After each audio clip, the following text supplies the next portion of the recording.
Meet the new Subaru Crosstrek. If you think it looks familiar, you'd be right. It's the new name for the new model of the car we've known as the Subaru XV since 2012.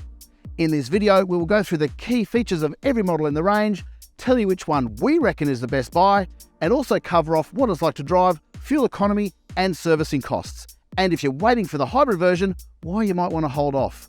Let's take a closer look. Before we get started, please hit like on this video, subscribe to our channel so you don't miss future videos on cars the Subaru Crosstrek competes with. The Subaru Crosstrek is the new name for the latest version of the car we've known as the Subaru XV for more than a decade. It is better than before in almost every way, but is up to 20% dearer. Is it worth the price premium? We're about to find out. As before, the Subaru Crosstrek is a Subaru Impreza hatch with taller suspension and extra body cladding for a more rugged appearance. A new Subaru Impreza hatch is due by the end of this year, and a new Subaru Forester is due sometime in 2024. For the new Crosstrek, Subaru Australia says it adopted the global badge for the new model because it wanted to bring the naming convention in line with its other SUVs, Forester and Outback. The new Subaru Crosstrek is the third generation of this model since it arrived as the Subaru XV in 2012.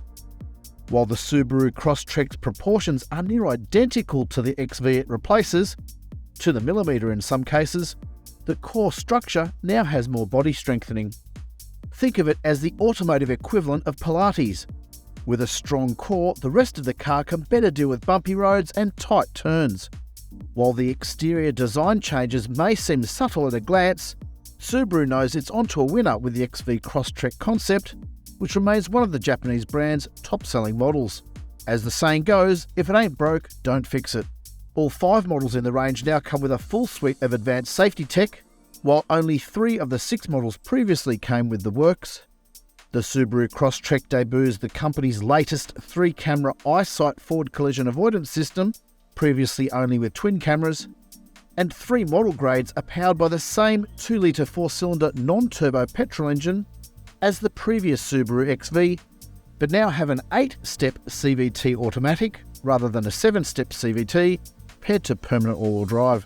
2 hybrid variants are powered by the same mild hybrid system as before, but due to a weight gain across all models, the Subaru Crosstrek is thirstier than its predecessor, although it can still run on 91-octane regular unleaded.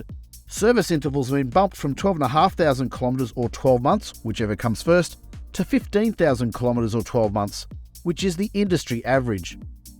However, capped price servicing remains high versus its key rivals. Prices range from $34,990 to $45,090 before on-road costs such as registration, stamp duty, and any arbitrary dealer charges. As is the case with all new cars, drive-away prices vary from state to state depending on stamp duties in each jurisdiction. Subaru says at least part of the price rises for the new Crosstrek can be attributed to the longer list of standard equipment, particularly when it comes to safety. Subaru previously breadcrumbed advanced safety tech onto the dearer models, which is an outdated way of thinking. Advanced safety is now the bare minimum, and it appears Subaru has finally got the message. A sensor key and push-button start and a wireless charging pad are standard on all models. If you already own a Subaru, the new Crosstrek will be familiar territory. It gets the latest generation Subaru steering wheel with steering wheel controls, the latest digital instrument cluster, and large vertical infotainment screen. There's USB-A and USB-C charge ports, as well as an old-school 12-volt socket, and every model in the range gets wireless charging and wireless Apple CarPlay and Android Auto. Back seat space is pretty fair for the class. I'm sitting behind my own seating position. I've got plenty of knee room. I've got foot room under the seat in front of me. There's USB-A and USB-C charge ports, 1 map pocket, not 2, cost cutting I guess, and got pretty fair headroom, even though this has a sunroof. You can see here the roof is sculpted out just above my head. As with most modern cars, you need to raise the rear headrest, otherwise it's in the middle of your back.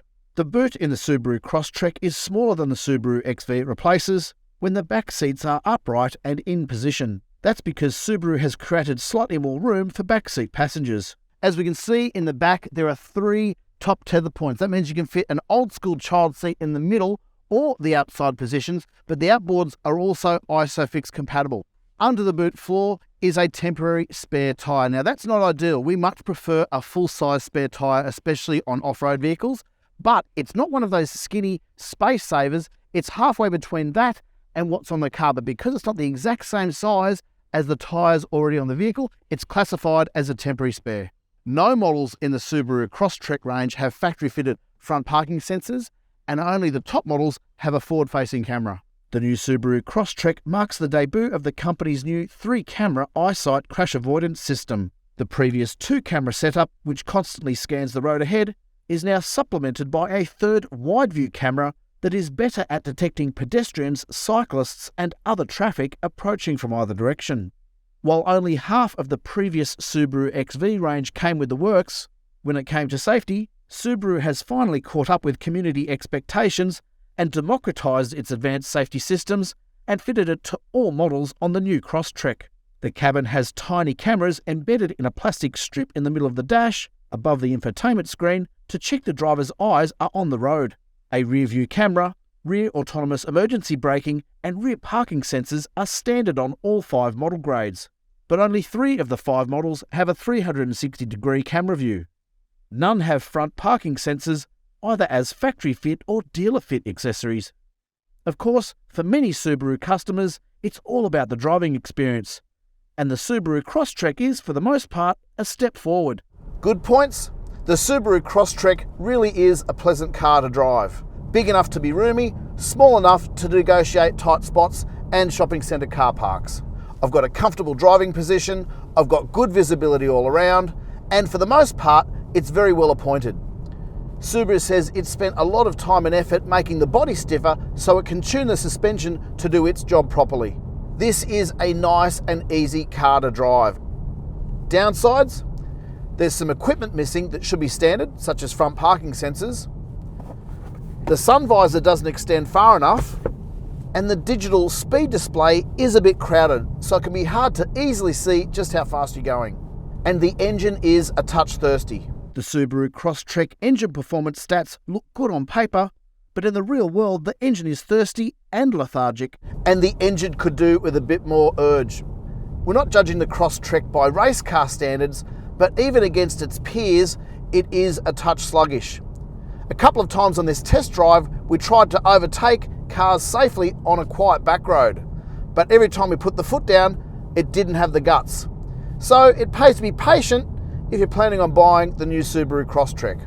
In our V-Box testing, the Subaru Crosstrek completed the 0 to 100 km/h dash in about 10.5 seconds.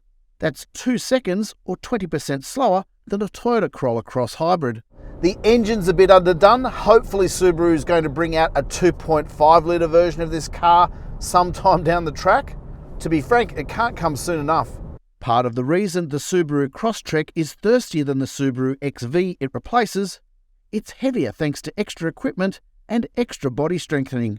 The permanent all-wheel drive system delivers sure-footed grip in slippery situations, but the extra moving parts drag down overall fuel efficiency. Fuel economy could be a little better. We're averaging between 7.5 and 8.5 litres per 100 Ks, which has mostly been open road or freeway driving. Now that's thirstier than the claim of around 6 in those conditions.